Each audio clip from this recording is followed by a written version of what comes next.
Alright, so that night that I went through and made a whole bunch of unilateral decisions about my health, my future, what I was going to do, what I was going to tolerate, what my problems really were, figuring out a lot of stuff that I had buried because it was easier to bury it than to deal with it. Um, it was like after I made those decisions, I found a box. And in that box was a portion of my intelligence I never realized that I had suppressed. Because when your body goes through trauma, it will do what it thinks best for you and your consciousness. It will suppress emotions, it will suppress memories, it will suppress all kinds of stuff. It will suppress your intelligence. There's been a few studies that I've found that it's up to 25% of your intelligence can be suppressed. So after I made all these decisions, the best way I can explain the feeling I had was it was like the biggest light bulb click in your brain you could ever imagine. And when that happened, it was like a little lightning storm started at the top of my head, went down the crown of my head into my brain, down the back of my neck, down my spine, into my hips. Now, when I looked that up, the only thing I could find was a Kundalini awakening, which is a spiritual concept. I really pondered the idea and figured out that the body has three nervous systems: the autonomic nervous system, which is in charge of your breathing, your heartbeat, your blood flow. It's all the stuff that you don't think about that runs. It's the sub operating system.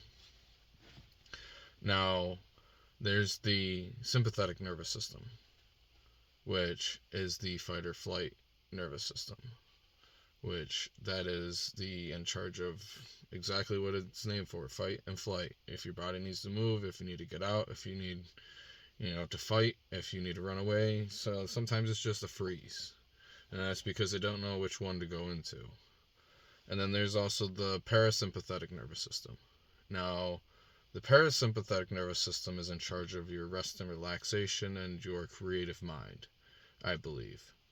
Now, I believe for the longest time I was stuck in my sympathetic nervous system. And I believe that's because of the way I was conditioned as a child, and I believe a lot of people are conditioned as a child. You need to be in a lack mindset. You need to be worried about where the next thing is coming from because the way stuff really works isn't taught, or maybe it's not understood, or maybe this is all just theoretical. Um, but I know I felt a major difference, and to be able to explain it in multiple different ways helps understand it. I don't really see it as making it valid, but it helps explain it in ways that more than one person is going to understand. And it makes a lot more sense if you look at the studies done too, because the body's a vicious thing. If you're deficient in one thing, it takes it from wherever it needs it. And it's the same way to protect what it thinks your mind needs, because you can reprogram the mind, but the body remembers. I had a few instances where even after I had flipped the switch, it seemed like, and I had a large portion of my intelligence back, there's a couple things that scared the crap out of me. A couple opportunities I tried to take that I didn't think about. If I would have followed through on it, I would have been probably broke. But I didn't. You have to make the right decisions in the moment. But that taught me a valuable lesson that just because you believe something, you got to prove your body different. Because the body is, in my opinion, the tally board. It's what remembers.